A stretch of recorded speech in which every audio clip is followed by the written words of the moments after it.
Jungkook আর আমার বিয়ের 2 দিন আগে সামান্য পেটে ব্যথার জন্য আমি ডাক্তার দেখাতে গিয়েছিলাম। আমাদের বিয়ে নিয়ে আমি যে কতই স্বপ্ন না দেখেছিলাম। সেই আনন্দের মাঝে আমার টেস্টের রিপোর্ট পেলাম হাতে। টেস্টের রিপোর্টে ধরা পড়লো আমি নাকি কখনো মা হতে পারবো না। তাই জাঙ্কুকের জীবন থেকে চলে যাওয়াটাই আমার উচিত। তাকে আমি সন্তানের সুখ দিতে পারবো না, তাকে সন্তানের সুখ একমাত্র আয়ুই দিতে পারবে। ভালোবাসার জন্য তো মানুষ জীবন দিয়েছে, আমি কি আমার সুখটুকু বিসর্জন দিতে পারবো না? 1 বছর আগে বিয়ের আগের দিন যেদিন প্রথম জাঙ্কুককে ছেড়ে চলে গিয়েছিলাম, জানতাম জাঙ্কুক রাগ করবেন, আমাকে ঘৃণা করবে। জাঙ্কুকের আগে থেকেই বাচ্চা খুব পছন্দ ছিল, প্ল্যানিং করেছিলেন 3টে বাচ্চা নেবেন। কিন্তু ওনার যে স্বপ্ন আমি পূরণ করতে পারবো না, আমার উপর প্রতিশোধের মনোভাব বসে রেখে নিজের জীবনটা নষ্ট করেছে। ওনাকে আমি কিভাবে বলবো কখনো আমি সন্তানের সুখ ওনাকে দিতে পারবো না? আমাকে জীবন সঙ্গী বানিয়ে সাময়িক সময়ের জন্য সুখী হলেও সারা জীবনের কষ্টের ভাগী হয়ে থাকতে হবে। আমি ব্যালকনিতে দাঁড়িয়ে দাঁড়িয়ে এই সমস্ত কথাগুলো ভাবছিলাম। ঠিক তখনই দেখলাম 2 হাত একসাথে গুজে ব্যালকনির কাছের সামনে দাঁড়িয়ে আছে আয়ু। কিছু বলবেন আয়ু? তুমি আবার জাঙ্কুকের জীবন থেকে চলে যাওতে? আমি জাঙ্কুকের জীবনে থাকতে আসিনি। জাঙ্কুকের মেয়াদ শেষ হয়ে গেলেই চলে যাব, আর 1.5 মাসের মতো বাকি আছে। আমি অত অপেক্ষা করতে পারবো না। জাঙ্কুক ক্রমেই তোমার উপর দুর্বল হয়ে পড়ছে। ঠিক এই মুহূর্তে তুমি জাঙ্কুকের জীবন থেকে না গেলে জাঙ্কুক কখনো তোমাকে ভুলতে পারবে না। তুমি কি চাও না জাঙ্কুক আমার সাথে সুখে থাকুক? জাঙ্কুকের সুখ চাই বলেই তো ওকে ছেড়ে দিয়ে চলে গিয়েছিলাম তোমার কাছে। তাহলে সেই সুখের জন্য জাঙ্কুককে পুনরায় ছেড়ে দাও, কারণ জাঙ্কুককে আমি সন্তানের সুখ দিতে পারবো যেটা তুমি পারবে না। হ্যাঁ ঠিকই বলেছেন, আমি পারবো না, কিন্তু আপনি কেন জাঙ্কুককে আমার মতো কেউ ভালোবাসতে পারবে না সেটা আমার দেখার বিষয় নয়। আজকে তুমি বাড়ি থেকে চলে যাও, এখন জাঙ্কুক বাড়িতে নেই, আমি সবটা ম্যানেজ করে নেব। আমি কিছু বলছি না, শুধু চুপচাপ আয়ুর দিকেই তাকিয়ে আছি। আচ্ছা আমি চলে যাচ্ছি, তুমি তোমার জিনিসপত্রগুলো গুছিয়ে নিও কেমন? জাঙ্কুক বাড়িতে আসার আগে বেরিয়ে গেলে ভালো হবে। তুমি প্লিজ ও আসার আগে চলে যাও, এদিকটা আমি সব সামলে নিব। জাঙ্কুকের আলমারি থেকে নিজের সব জিনিসপত্র নামিয়ে এনে একে একে গুছিয়ে নিলাম। আজই শেষ এই বাড়িতে আমার। আমি চাই জাঙ্কুক আমাকে ভুলে যাক, কিন্তু আমি তো তাকে ভুলতে পারবো না। আমি না হয় অগুণই থেকে গেলাম। জিনিসপত্র গোছানো হয়ে গেছে, লাগেজটা হাতে নিয়ে সিঁড়ি দিয়ে নামছিলাম। ঠিক তখনই জাঙ্কুক কোথা থেকে এসে আমার হাতটা চেপে ধরলেন। জাঙ্কুকের চোখ দুটো লাল হয়ে আছে, মুখটা শুকিয়ে গেছে, হয়তো সারা রাত ঘুমায়নি। উনি এত শক্ত করে আমার হাত চেপে ধরেছে যে আমার হাতে ব্যথা লাগছে। নিজেকে কি মনে করো তুমি? আমি নিজেকে শান্ত করে স্থির হয়ে দাঁড়িয়ে আছি। যখন ইচ্ছা আমার জীবন নিয়ে খেলা করবে, আমাকে ছেড়ে চলে যাবে, তাই তো? So sad. এবার আমি তোমাকে সেই সুযোগটা দিচ্ছি না। কি করছেন? হাত ছাড়ুন, যেতে দিন আমাকে। তোমাকে আর কোথাও যেতে দেব না আমি। 1 বছর আগে তুমি চিঠিতে লিখে দিয়ে গিয়েছিলে তুমি আমাকে ভালোবাসো না। তোমাকে আমি আগেই বলেছিলাম যে আমার জীবনে তুমি আসার আগে থেকে অনেক মেয়ে এসেছিল, কিন্তু তুমি আসার পর শেষ নিঃশ্বাস অব্দি আর কোনো মেয়ে আসবে না। তবুও তুমি আমাকে অবিশ্বাস করার মিথ্যে নাটক করে আমাকে ছেড়ে চলে গিয়েছিলে। আমি কোনো মিথ্যা নাটক করিনি। আমি আপনাকে আগেও ভালোবাসতাম না, এখনো বাসি না। ও আচ্ছা, তাহলে তুমি কাকে ভালোবাসো আমাকে একটু বলবে প্লিজ? ওই কাইকে? হ্যাঁ কাইকে আমি অনেক ভালোবাসি। ভালোবাসো তাই বুঝি এতগুলো টাকা কাইকে দিয়েছো? আমার টাকা আমি কাকে দেবো সেটা একান্তই আমার ব্যাপার। আর কত মিথ্যা কথা বলবে তুমি? আমি সবকিছু জেনে গেছি তুমি কাইকে ভালোবাসো না। তুমি কাইকে টাকাগুলো দিয়েছিলে শুধুমাত্র তিতলিকে বাঁচানোর জন্য। সেটা আমার আর কায়ের একান্তই নিজস্ব ব্যাপার। আপনার এতে নাক গলাতে হবে না। নাক তো আমাকে অবশ্যই গলাতে হবে। কাই যে তোমার কাছ থেকে মিথ্যা নাটক করে টাকাগুলো নিয়েছিল। তুমি কাইকে টাকাগুলো দিয়েছিলে শুধুমাত্র তিতলির কথা ভেবে। তিতলির প্রতি তোমার চিন্তা, তোমার মাতৃত্বের টান, আমি সবকিছু জেনে গেছি। আপনার এসব কথা শোনার আমার একদমই ইচ্ছা নেই। আমাকে যেতে দিন প্লিজ। বাট 3 মাসের আগে যে তুমি আমাকে ছাড়তে পারবে না, আপনার কন্ট্রাক্ট আমি মানি না। আপনার শয্যা সঙ্গী হয়ে আমি থাকতে পারবো না। প্রতি রাতে আপনাকে সুখী করার দায়িত্ব আর নিতে পারবো না আমি। জাস্ট সেট আপ দে। তোমার এইসব কথা আমি শুনতে চাই না। আমি বেঁচে থাকতে তুমি আমাকে ছেড়ে যেতে পারবে না। আপনার পাগলামি বন্ধ করুন। আপনার সব টাকা আমি আপনার আম্মুর হাতে দিয়ে দেব, আপনার আম্মু আপনাকে দিয়ে দিবে। আমার কোনো টাকা চাই না, আমার শুধু তোমাকে চাই। এটা আর সম্ভব নয়। আপনি আমাদের ডিভোর্সের প্রসেসিং শুরু করুন। ডিভোর্সের পরে আপনি আইকে বিয়ে করে নিন। আর তুমি আমাকে ছেড়ে চলে যাবে? একবারের জন্য কি আমার কথা মনে পড়বে না? আমাকে কি ভালোবাসতে পারবে না তুমি? ছাড়ুন আমাকে জাঙ্কুক। কেন বারবার আঁকড়ে ধরছেন আমাকে? কখনো আপনাকে সুখী করতে পারবো না আমি। তবে কেন আমাকে নিজের কাছ থেকে দূরে সরিয়ে দিচ্ছেন না? কেন আমার মতো একটা বন্ধা মেয়েকে স্ত্রী বানাতে চান? যে মেয়ে আপনাকে কখনো সন্তানের সুখ দিতে পারবে না, তাকে কেন বিয়ে করতে চান? কি বললে তুমি? সন্তানের সুখ দিতে পারবে না মানে কি বলতে চাইছো? যা বলেছি সবই সত্যি বলেছি। আমি কখনো মা হতে পারবো না জাঙ্কুক। সন্তান জন্ম দেওয়ার যোগ্যতা আমার নেই, কখনো সন্তান জন্ম দিতে পারবো না। এসব তুমি কি বলছো? তুমি আমার মিথ্যে বলছো তাই না? আমার কাছ থেকে নিজেকে সরাতে আবার বড় মিথ্যা বলছো। আমি মিথ্যা বলছি না জাঙ্কুক, আমার প্রতিটি কথা সত্য। আমি কখনো মা হতে পারবো না। উপরওয়ালা আমাকে পরিপূর্ণ নারী হওয়ার ক্ষমতা দেননি। জাঙ্কুক আমার দুই বাহু ছেড়ে দিয়ে একটু দূরে সরে গেলেন। মনে হলো আমার কথায় অনেক বড় একটা ঝটকা পেয়েছেন। আমি ছলো ছলো দৃষ্টিতে নিচের দিকে তাকিয়ে আছি। আমি চুপচাপ লাগেজটা নিয়ে দরজার কাছে যেতে জাঙ্কুক আমার পেছন থেকে হাতটা ধরে নিল। তুমি আমাকে ছেড়ে যেতে পারবে না দি, আমি তোমাকে যেতে দেব না। 1 বছর আগে ছেড়ে যাওয়ার কারণটা যাই থাকুক না কেন, আই ডোন্ট কেয়ার। কিন্তু আমি কেয়ার করি। আমি আপনাকে সারা জীবন নিঃসন্তান থাকতে দিতে পারি না। আমার সন্তান চাই না তে, আমি শুধু তোমাকে চাই। পাগলামি করবেন না জাঙ্কুক, যেতে দিন আমাকে। তে আমরা বাচ্চা অ্যাডপ্ট করব। তবুও তুমি আমাকে ছেড়ে যেও না প্লিজ। না, এটা কোনো সমাধান নয়। বাচ্চা আপনার নিজের হবে, অন্যের বাচ্চাকে অ্যাডপ্ট করার কোনো প্রয়োজন নেই। অক্ষমতা তো আপনার মধ্যে নেই। অক্ষম আমি, তাই আপনি আইনকে বিয়ে করে নিন। মেডিকেল সায়েন্স অনেক উন্নততে আমরা অন্য কোনো উপায়ে বাচ্চা নিতে পারি না, সেটা অসম্ভব। আপনার আম্মু আব্বু ওনারা রাজি হবেন না। হোয়াট? তার মানে আম্মু আর আব্বু এ সম্পর্কে জানতো? হ্যাঁ, তারা জানতো, কিন্তু তাদের কোনো দোষ নেই। কোনো মা বাবা চাইবেন না তাদের সন্তান কষ্টে থাকুক। আমি কিছু বুঝতে চাই না, আমি শুধু তোমাকে চাই, তোমার সাথে সারা জীবন কাটাতে চাই। কিন্তু আমি তো সেটা চাই না। আমি আপনাকে বিয়ে করতে পারবো না। তুমি তোমার জেদ ছাড়বে না, তাই তো? ঠিক আছে, এখন যা করার আমি করব। জাঙ্কুক আমাকে পাঁচা করে তুলে নিয়ে সিঁড়ি বেয়ে উপরের ঘরে নিয়ে যান। আমি নিজেকে ছাড়ানোর জন্য অনেক ধস্তাধস্তি করতে থাকি, কিন্তু ওনার শক্তির কাছে আমাকে হার মানতে হলো। কি করছেন আপনি? এভাবে আমাকে ঘরে নিয়ে এলেন কেন?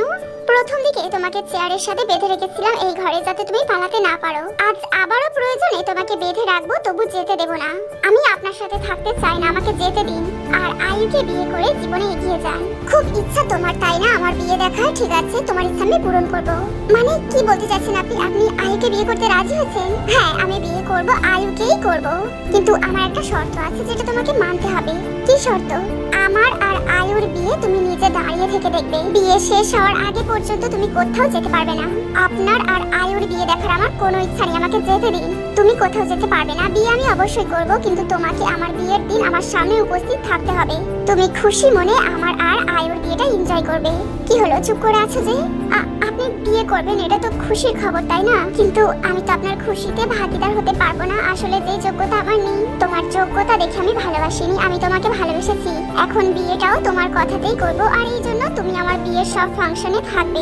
বন্ধা মেয়ে মানুষের কোনো শুভ কাজে থাকতে নেই। তোমার মতো মেয়ের মুখ থেকে আমি এমন কুসংস্কারপূর্ণ কথা এক্সপেক্ট করে নিতে ভেবেছিলাম। তোমার বলা কথাগুলো তোমার ভেতরের কষ্টের রিফ্লেকশন ছিল, কিন্তু এখন মনে হচ্ছে তুমি কুসংস্কারের জর্জরিত।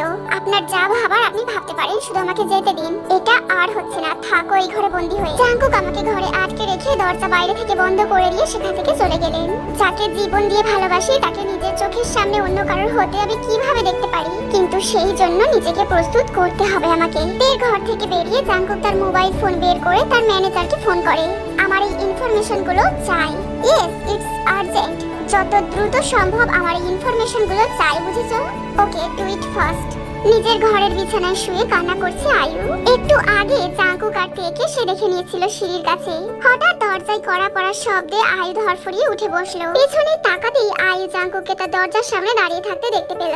আমি তোমাকে বিয়ে করতে চাই আয়ু, যেটা খুব তাড়াতাড়ি সম্ভব করতে হবে। সম্ভব হলে এই সপ্তাহেই। তোমার কোনো আপত্তি থাকলে এখনই বলতে পারো। জাঙ্কুকের কথা শুনে মুহূর্তে আয়ুর চোখগুলো খুশিতে ভরে উঠলো। বিয়ের কথাটা শুনে আয়ু পুরো পাগল হয়ে গেল। সে তের কথা জানতেও চাইল না। তে তার জন্য কোনো ম্যাটারই করে না, তার সবটা জুড়ে রয়েছে জাঙ্কুক। জাঙ্কুককে পেলে সে দুনিয়া ভুলতে পারে। চোখের পানি মুছে ফেলে আয়ু তার বিয়ের শপিং এর জন্য লিস্ট বানানোর জন্য তার শাশুড়ি মার ঘরে ছুটলো। হঠাৎ এত খুশি লাগছে তোমাকে, কি হয়েছে? জাঙ্কুক বুঝি তেকে বাড়ি থেকে বের করে দিয়েছে? বাড়ি থেকে বের করেনি, তবে জাঙ্কুক আমাকে বিয়ে করার জন্য রাজি হয়ে গেছে। কি বলছো? হ্যাঁ, আর এই সপ্তাহে জাঙ্কুক আমাকে বিয়ে করতে চাই। আমার যে কত খুশি লাগছে আমি তোমাকে বলে বোঝাতে পারবো না আম্মু। তুমি সত্যি বলছো আয়ু? জাঙ্কুক কি সত্যি তোমাকে বিয়ে করার জন্য রাজি হয়ে গেছে? অফ কোর্স আম্মু, কিন্তু এটা কি সম্ভব? কাম অন আম্মু, এটা আবার সম্ভব না হওয়ার কি আছে? জাঙ্কুক থেকে ভালোবাসে না, আর এমনিতেও জাঙ্কুকের আর আমার বিয়ে হওয়ার কথা ছিল। সেটা কিছুদিন আগে হলে কি ক্ষতি হবে? তুমি বুঝতে পারছো না আমি কি বলছি? আমি ক্ষতির কথা বলিনি, কিন্তু যেই জাঙ্কুক তেকে 1 বছরেও ভুলতে পারেনি, সেই জাঙ্কুক একদিনের মধ্যে তেকে ভুলে তোমাকে কিভাবে বিয়ে করতে রাজি হলো? উফ আম্মু, এত চিন্তা করছো কেন? যে কারণেই হোক না কেন রাজি হয়েছে, এটা তো সবথেকে বড় কথা, তাই না? আম্মু, আই হ্যাভ টু গো। আমার অনেক শপিং এর লিস্ট করা বাকি আছে, আমাকে যেতে হবে। বাই। আয়ু রুম থেকে বেরিয়ে চলে গেল, কিন্তু জাঙ্কুকের আম্মুর মনে হচ্ছে কোথাও একটা খটকা আছে। পুরো বাড়িতে বিয়ের ধুম পড়ে গেছে। বিয়েটা খুব আলিশান ভাবেই করছে। বাড়িতে অনেক কাজ, কারণ এক সপ্তাহের মধ্যে বিয়েটা হতে চলেছে। এদিকে দুদিন হতে চললো তে ওপরের ঘরটাতে বন্দি। শুধু সময় মতো সার্ভেন্ট এসে তে প্রয়োজনীয় জিনিসগুলো দিয়ে গেছে। আজ 3 দিন হয়ে গেল আমাকে এই ঘরটাতে বন্দি করে রেখে দিয়েছেন। খাবারের ট্রেতে রাখা মাছের স্মেলে আমার যেন গাটা কেমন গুলিয়ে উঠছিল। ওয়াশরুমে দৌড়ে গেলাম, ইচ্ছা মতো বমি করলাম। এক সার্ভেন্ট আমাকে ধরে এনে পুনরায় বিছানায় শুইয়ে দিল। Are you okay ma'am? আপনার তো শরীরটা খুব খারাপ মনে হচ্ছে। আমি কি জাঙ্কুক স্যারকে ইনফর্ম করব আপনার অসুস্থতার কথা? না, আমি ঠিক আছি, তুমি যাও আর খাবারটা নিয়ে যাও। আমার শরীরটা ভালো লাগছে না, আমি খাবো না। মেয়েটি খাবারটা নিয়ে নিচে চলে গেল। তখনই আয়ুর সঙ্গে দেখা। কোথায় গিয়েছিলে? তের জন্য খাবার নিয়ে গিয়েছিলে বুঝি? জি ম্যাম, কিন্তু তে ম্যাডাম তো খাবারটা ফিরিয়ে দিয়েছেন, তার নাকি শরীর ভালো না। কেন, কি হয়েছে? ম্যামের বমি হচ্ছে আর মাথা ঘোরাচ্ছে, শরীর নাকি খুব দুর্বল, এই জন্য কিছুই খেতে পারছেন না। আমার সামনেই তো একবার বমি করলেন, হঠাৎ করে তে এত অসুস্থ কি করে হলো? But I don't care. In fact তে যদি মরে যায় তাহলে তো আমার জন্য ভালোই হবে। সে এই কথাটা ভাবতে ভাবতে জাঙ্কুকের আম্মু রুমে যায়। কি হলো, এত চিন্তিত লাগছে কেন তোকে? আরে আম্মু বলো না, এই তে আমাকে কখনো শান্তিতে থাকতেই দেবে না। কেন, তে আবার কি করলো? 2 দিন পরে আমার বিয়ে, আর এই তে আজকে অসুস্থতার নাটক করছে যাতে জাঙ্কুককে আবার ফাঁসাতে পারে। মানে? আয়ু জিনকে সবটা খুলে বলল। জিন কিছু না বলে তের রুমের দিকে যাওয়া শুরু করলো। এসে ঠান্ডা থাকা সত্ত্বেও জিনের কপাল বেয়ে চিকন ঘাম দিচ্ছে। তের কপালে হাত দিতেই তো সে ঘাবড়ে ওঠে। আর কিছু চিন্তা না করে সার্ভেন্টদের সাহায্যে তেকে গাড়িতে নিয়ে ওঠালো। তারপর কিছু একটা ভেবে তিনি আয়ুর কাছে গেলেন। আয়ু, আম্মু তুমি এমন হাঁপাচ্ছ কেন? আয়ু, তুমি এখন তেকে নিয়ে হসপিটালে যাও, আমি বাসায় থাকতে জাঙ্কুককে সামলানোর জন্য। না, আমি যেতে পারবো না ওর সঙ্গে।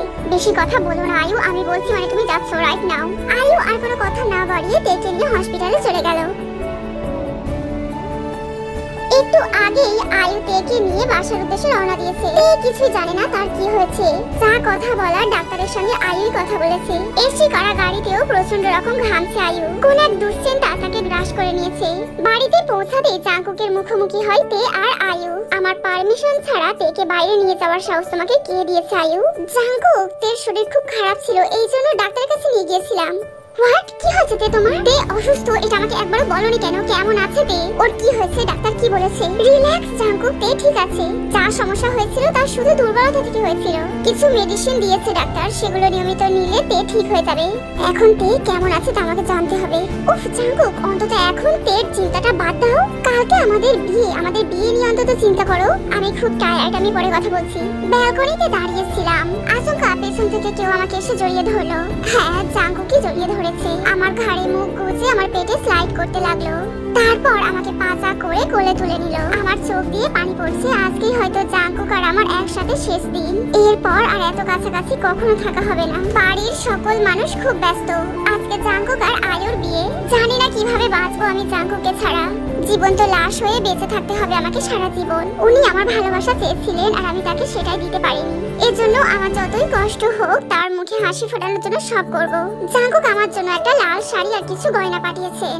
সেটা পরে নিয়ে একটা কৃত্রিম হাসি মুখে নিয়ে নিচে চলে গেলাম। কাজী সাহেব এসে পড়েছেন। কয়েক মুহূর্তের মধ্যেই বিয়ে শুরু হবে। শেষবারের মতো দু চোখ ভরে জাঙ্কুককে দেখছি। এই সময়টুকুতেই আমি ওনাকে আমার চোখে বন্দী করে নেব। মৃত্যুর আগের মুহূর্ত পর্যন্ত তার স্মৃতি চোখে নিয়েই কাটিয়ে দিব। বিয়ের কাজ তাহলে শুরু করা যাক? হ্যাঁ হ্যাঁ, শুরু করুন। ওয়েট আম্মু, কোনেকে আসতে দাও। কি বলছিস? আয়ু তো এখানেই আছে। আমি তো আয়ুর কথা বলছি না আম্মু। তে দেখো কত দূরে দাঁড়িয়ে আছে। ওকে কাছে আসতে বলো, না হলে ও কবুল বললে তো কেউ শুনতেই পাবে না। তুই কি পাগল হলি? তে কেন কবুল বলবে? কারণ বিয়েটা তো আমি তেকেই করছি। জাঙ্কুকের কথাই যেন সবার মাথায় আকাশ ভেঙে পড়লো। জাঙ্কুক, এসব খেলা চলছে না। ইয়েস, এটা খেলা চলছে না। খেলা তো সেটা ছিল যেটা তুমি 1 বছর আগে আমার সঙ্গে করেছিলে। মানে তের ফেক রিপোর্টস তুমি কেন বানিয়েছিলে আম্মু? কি বলছিস? কেন তেকে মিথ্যে বলেছিলে যে তে কখনো মা হতে পারবে না? কেন বলেছিলে তে সন্তান জন্মদানে অক্ষম? জাঙ্কুক, তুই আমাকে সন্দেহ করছিস? না আম্মু, আমি তোমাকে দোষী প্রমাণ করছি। আমার জীবন নিয়ে তুমি খেলা করেছো। এসব মিথ্যে প্রমাণ ছাড়া আমি কথা বলছি না আম্মু। 1 বছর আগে যেই ডাক্তারকে দিয়ে তুমি তের ফেক রিপোর্টস বানিয়েছিলে তার কাছে থেকে সব জেনেছি। ডাক্তার নিজেই বলেছে তুমি তাকে মোটা অঙ্কের টাকা দিয়েছিলে রিপোর্টটা বানানোর জন্য। কেন করেছিলে এসব আম্মু? কেন নিজের ছেলের খুশি তুমি সহ্য করতে পারোনি? কেন একটা রাস্তার মেয়েকে তুই এই বাড়ির বউ করার জন্য খুঁজে এনেছিলি? যেই মেয়ের জন্মে ঠিক নেই সেই মেয়ে আমার ছেলের বউ কখনোই না। আম্মু, তের প্রতি তোমার মনে এত ক্ষোভ জমে আছে। আমি তোকে অনেকবার বোঝাতে চেয়েছিলাম এই মেয়েকে ছেড়ে দে, কিন্তু তুই তো আমার কথা শুনিসনি। তাই জন্য আমি তোকে ইমোশনাল ব্ল্যাকমেল করে তোর থেকে দূরে পাঠিয়ে দিয়েছি। জাঙ্কুকের আর জাঙ্কুকের আম্মুর কথা কাটাকাটির এক পর্যায়ে জাঙ্কুক লক্ষ্য করে তে নেই। তাই সে তেকে খোঁজার জন্য গাড়ি নিয়ে বেরিয়ে পড়ে। সন্ধ্যা হয়েছে কিছুক্ষণ আগে। অনেক কষ্ট সহ্য করেছে সে তেকে আপন করে পাওয়ার জন্য। আজকে যে করেই হোক তেকে সে খুঁজে বের করবেই। তার ভালোবাসাকে ছেড়ে সে বাঁচতে পারবে না। এই নেশা ভুলে বেঁচে থাকা তার পক্ষে সম্ভব নয়। এমন করে না মা, ভেতরে তোমার তে মামনি অসুস্থ। তুমি যদি এভাবে দুষ্টুমি করো মামনি তো কষ্ট পাবে। মামনি আমার জন্য ভাই আনবে নাকি বোন আনবে বাবাই সেটা তো বলতে পারবো না, তবে তোমার কি চাই, ভাই নাকি বোন? তিতলির ভাই বোন দুজনেই এসেছে। মানে কি বলছো তুমি? হ্যাঁ, তের জমজ বাচ্চা হয়েছে। আমি 2 বাচ্চার বাবা হয়েছি। এত খুশি আমি কোথায় রাখবো আমি বুঝতে পারছি না। আজকে মনে হচ্ছে পৃথিবীর সবথেকে সুখী মানুষ আমি। আমার তেকেও পেয়েছি আর আমার বাচ্চাদেরও। কাই জাঙ্কুককে জড়িয়ে ধরে বাবা হওয়ার শুভেচ্ছা জানালো। তারপর জাঙ্কুক তিতলিকে কোলে নিয়ে আদর করে। জাঙ্কুকের মা তের মাথার কাছে বসে তার মাথায় হাত বুলিয়ে দিচ্ছে। এখন জিনকে দেখলে কেউ বলবেই না যে তেকে সে 2 বছর আগে এতটা অপছন্দ করত।